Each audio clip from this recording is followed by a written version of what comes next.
Morning. हम लोग पढ़ रहे थे भारत में राष्ट्रवाद। तो भारत में राष्ट्रवाद के क्या क्या कारण थे इसके बारे में हम लोग जान रहे थे।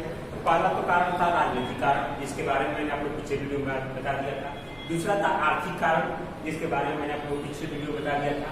और तीसरा है धार्मिक कारण, यानी धार्मिक कारण क्या थे जिसके कारण भारत में राष्ट्रवाद की भावना जागी थी। इसमें कई तरह की बातें थी, जिसमें ऐसा था कि अंग्रेज जो थे अपने को भारत में श्रेष्ठ समझते थे, यानी अपने को कुछ मानते थे और भारतीयों को नीचे मानते थे, नीच मानते थे।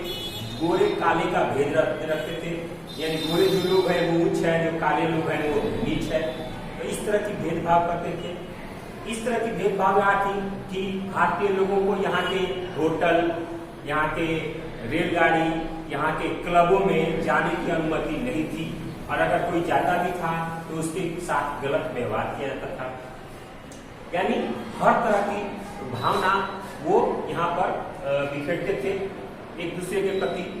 यहाँ तक कि साउथ अफ्रीका में भी वहाँ पर काले गोरे का लड़ाई चलता था, वहाँ काले लोगों को नीचे से जाता था, वहाँ भी उनके साथ बर्बरता पूर्वक व्यवहार किया जाता था, गलत व्यवहार किया जाता था। इस तरह की तमाम ऐसी कोशिशें करते थे अंग्रेज, जिसके कारण यहाँ पर धीरे धीरे राष्ट्रवाद की भावना जगनी शुरू हो गई। उसके बाद सरकारी सेवाएं हैं। हर सरकारी पदों पर, उच्च पदों पर अंग्रेज ये चाहते थे कि हर सरकारी उच्च पदों पर अंग्रेज ही लोग उस पर अधीनस्थ हो, अंग्रेज लोग ही पद पर बैठे। जो परीक्षा होता था, क्योंकि इस समय सिविल सेवा की तहत वहाँ पर नियुक्ति होती थी उच्च पदों पर, तो उच्च पदों पर सिविल सेवा के तहत नियुक्ति होती थी। तो उसकी नियुक्ति की प्रक्रिया जो थी भारतीयों के लिए वो बहुत ही कठिन थी।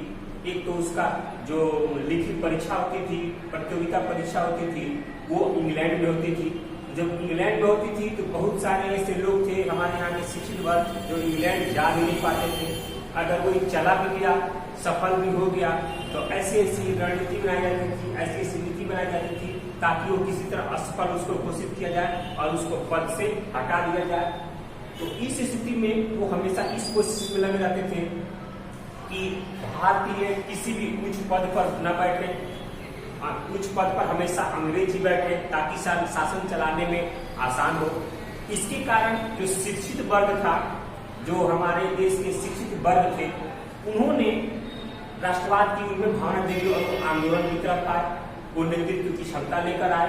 तो एक समस्या वहां पे थी, क्योंकि अंग्रेज नहीं चाहते थे कि भारत कोई उच्च पद पर बैठे। उसके बाद किसी भी देश में राष्ट्रवाद की भावना उत्पन्न करने के लिए धार्मिक आंदोलन बहुत ही आवश्यक है, क्योंकि अंग्रेजों की जो साजिश थी वो धर्म में हमको उलझा कर रखने की। क्योंकि यहाँ पर दो धर्मों के विशेषकर लोग रहते थे, हिंदू और मुस्लिम, और वो लोग हमेशा धर्म के बंधन में, धर्म के आडंबर में हम लोग को बांध देते थे और उससे अपना साजिश नीति कामयाब हो जाती और उससे वो लोग अपना शासन आसानी से चलाते थे। और हमेशा हम लोग उस धर्म में बंध जाते थे, उस धर्म के आडंबर में डूब जाते थे और हम आपस में लड़ने लगते थे, और इसी का फायदा उठाकर वो शासन करना उनके लिए आसान हो जाता था। तो किसी भी देश के विकास के लिए या किसी भी देश में राष्ट्रवाद की भावना जागृत करने के लिए धार्मिक सुधार बहुत ही जरूरी है, क्योंकि धार्मिक सुधार करके ही हम धर्म में एकता ला सकते हैं और एकता आने के कारण ही हम राष्ट्रवाद की भावना को जागृत कर सकते हैं। तो ये कारण था कि वो धार्मिक आडंबर में हम लोगों को उलझा देते थे। इसके लिए हमारे यहाँ बहुत सारे ऐसे लोग हैं जिन्होंने धार्मिक सुधार के लिए बहुत अच्छा काम किया, धार्मिक सुधार के सफल प्रयास किए, धार्मिक सुधार किए। इसमें बहुत सारे लोगों का नाम आता है, राजा राम मोहन राय, देवेंद्र नाथ ठाकुर, ईश्वर चंद्र विद्यासागर, स्वामी विवेकानंद, स्वामी दयानंद सरस्वती, रामकृष्ण परमहंस के नाम लिए जाते हैं, जिन्होंने धार्मिक सुधार में अप्रत्याशित काम किए। यानी धार्मिक सुधार के क्षेत्र में, धार्मिक सुधार के में उन्होंने काफी अच्छा प्रभाव जमाया, काफी अच्छा विकास किया, और धार्मिक जो आडंबर है, धार्मिक जो हमारी जो कुरीतियां हैं, उसको दूर करने के लिए उन्होंने सफल प्रयास किए। उसके बाद भी इसके अलावा William Jones, Charles Max Muller, Charles Wilkins, ये लोग विदेशी यूरोपीय लोग थे। इन लोगों ने भारतीय जो ग्रंथ थे, जो भारतीय किताबें थी, भारतीय धार्मिक किताबें थी, इन किताबों को उन्होंने इंग्लिश में अनुवाद किया था, इंग्लिश में अपने यहाँ किताबों को छापा था। इस स्थिति को देखकर भारतीयों के मन में अपने धर्म के प्रति कुछ आस्था जगी, कुछ एकता की भावना जगी और उसके कारण राष्ट्रवाद की भावना जगनी शुरू हो गई। तो ये धार्मिक कारण था कि कहीं ना कहीं उनके भेदभाव की नीति, शिक्षित वर्ग को उच्च वर्ग पर नहीं भेजने की नीति या धार्मिक आडंबर में बांधने की नीति उनकी सफल रहती थी और उससे उनको शासन चलाना आसान होता था। इसलिए इन क्षेत्रों में भी सुधार की आवश्यकता थी, जिससे कि राष्ट्रवाद की भावना तेजी से जागृत हो। 1885 में हमारे यहाँ कांग्रेस, भारतीय राष्ट्रीय कांग्रेस की स्थापना की गई थी। ये इसकी स्थापना राष्ट्रवाद की प्रमुख सोच थी, यानी राष्ट्रवाद की भावना की प्रमुख सोच की एक चीज दिखाई देती है। वो 1885 में अखिल भारतीय राष्ट्रीय कांग्रेस की स्थापना, भारतीय राष्ट्रीय कांग्रेस की स्थापना, यानी राष्ट्रवाद की भावना जगने के कारण ही इस संगठन की कांग्रेस की स्थापना 1885 में की गई। लेकिन ये संगठन 1914 के पहले ये संगठन सिर्फ मांगे कर रहा था कि हमको ये चाहिए। अंग्रेजों से सिर्फ ये मांगे करते थे कि हमको ये चाहिए, हमारे यहाँ ये सुधार चाहिए, हमारे यहाँ ये सुधार चाहिए। लेकिन 1914 के बाद हमारे यहाँ थे बाल गंगाधर तिलक, बिपिन चंद्र पाल, लाला लाजपत राय, इनके द्वारा, जिनको हम बाल पाल लाल के नाम से जानते हैं। बाल का मतलब बाल गंगाधर तिलक, पाल का मतलब बिपिन चंद्र पाल और लाल का मतलब लाला लाजपत राय। इनके नेतृत्व में राष्ट्रीय आंदोलनों की शुरुआत हुई। इन्हीं के नेतृत्व में धीरे धीरे राष्ट्रीय आंदोलनों की शुरुआत हुई और 1914 में प्रथम विश्व आरंभ हुआ। 1914 में ही प्रथम विश्व युद्ध आरंभ हुआ और उस विश्व युद्ध में अंग्रेज सरकार ने क्या की, भारत को भी युद्धकारी देश घोषित कर दिया। यानी भारत को भी उन्होंने युद्धकारी देश घोषित कर दिया और इस घोषित अधिकारी के कारण भारत में अलग प्रकार की असंतोष की भावना जग गई।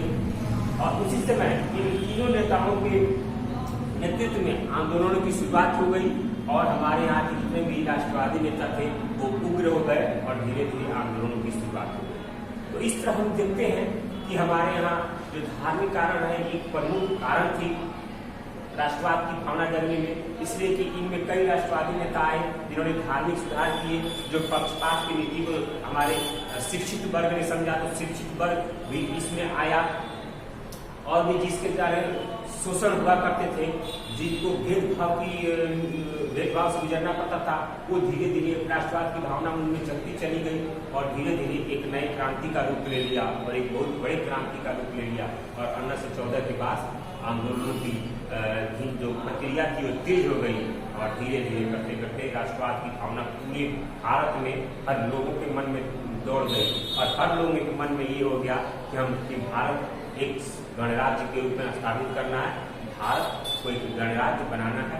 उसके लिए हम किसी हद तक जा सकते हैं, उसके लिए हम मर सकते हैं, जान दे सकते हैं, लेकिन अपने देश की अखंडता को अब बना लेना है, उसकी अखंडता को स्थापित कर देना है।